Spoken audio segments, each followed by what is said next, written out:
प्रभु यीशु के सामर्थ्य नाम में आप सबको जय मसीह की। Praise the Lord. आइए आज के मनन के लिए हम प्रभु के पवित्र वचन को निकालें। मेरे साथ उत्पत्ति की पुस्तक निकालिएगा, उसका दूसरा अध्याय, उत्पत्ति की किताब अध्याय 2 और उसका वचन 9। यहाँ लिखा है, और यहोवा परमेश्वर ने भूमि से सब भांति के वृक्ष जो देखने में मनोहर और जिनके फल खाने में अच्छे हैं उगाए, और वाटिका के बीच में जीवन के वृक्ष को और भले या बुरे के ज्ञान के वृक्ष को भी लगाया। Praise the Lord, hallelujah. जब हम इस वचन को पढ़ते हैं प्रियो, तो ऐसा लगता है कि परमेश्वर ने वाटिका के इस बीच में भले या बुरे का वृक्ष क्यों लगाया।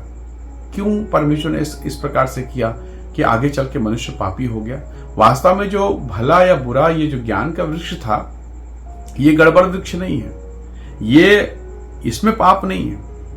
आज्ञा तोड़ने के कारण पाप आया और पाप के कारण फिर समस्याएं चालू हुई। अब इस वचन के प्रकाशन को अगर हम समझें, एक और पक्ष को अगर समझें, तो जरा देखिए कि परमेश्वर ने अदन के बगीचा में मनुष्य को रचने से पहले, उसको बनाने से पहले, यहाँ रखने से पहले बहुत सुंदर उसने प्रबंध किया। सुंदर सुंदर मनोहर हर वो फल, हर वो फूल, हर वो पौधे, हर वो अच्छा वातावरण जो आदम और हव्वा के जीवन के लिए आवश्यक था, श्रेष्ठ था, उसे प्रभु ने रखा।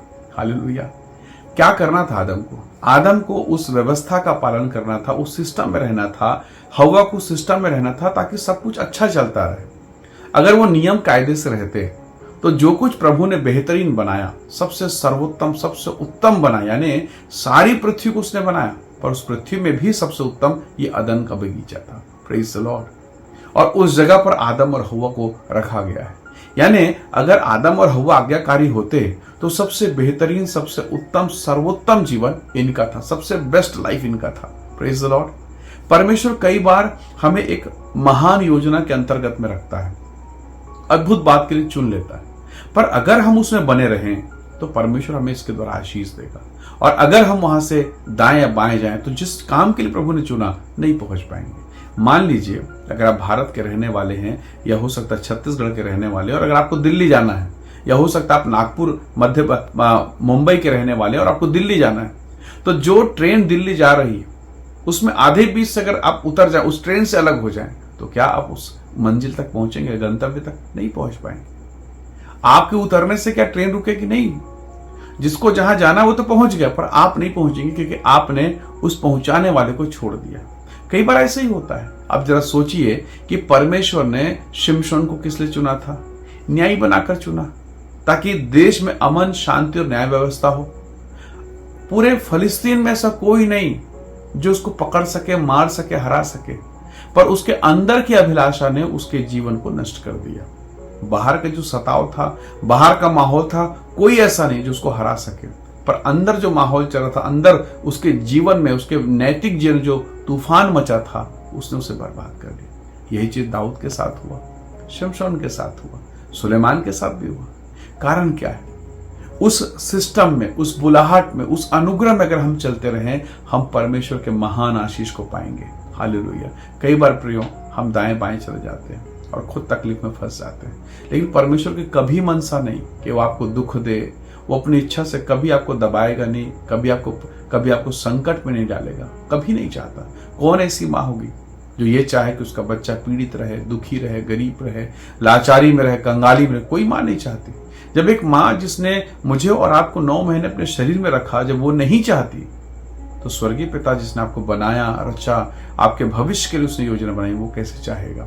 प्रभु ने कहा, जो कल्पनाएं मैं तुम्हारे विषय में करता हूं वो हानि की नहीं वरन कुशल की है, और अंत में मैं तुम्हारी आशा पूरी करूंगा। Praise the Lord. तो प्रभु उसके वचन के अनुसार हम बने रहे। प्रभु ने सबसे सुंदर, मनोहर, उत्तम वस्तुओं को बनाया, ताकि आदम और हव्वा उस उत्तमता में, उस महिमा में बने रहें। जब मैं और आप आज्ञा में होते हैं, हम उत्तम भागों में चलते हैं। हो सकता है आज आप अंधकार में हो सकता है आप कोर्ट कचहरी के मामले, या बेटी के जीवन, या पति या पत्नी के जीवन को लेकर आप डिप्रेशन, तनाव में हो, शादी ब्याह की बातों को लेकर टेंशन में हो। पर क्या परमेश्वर आपकी चिंता नहीं जानता?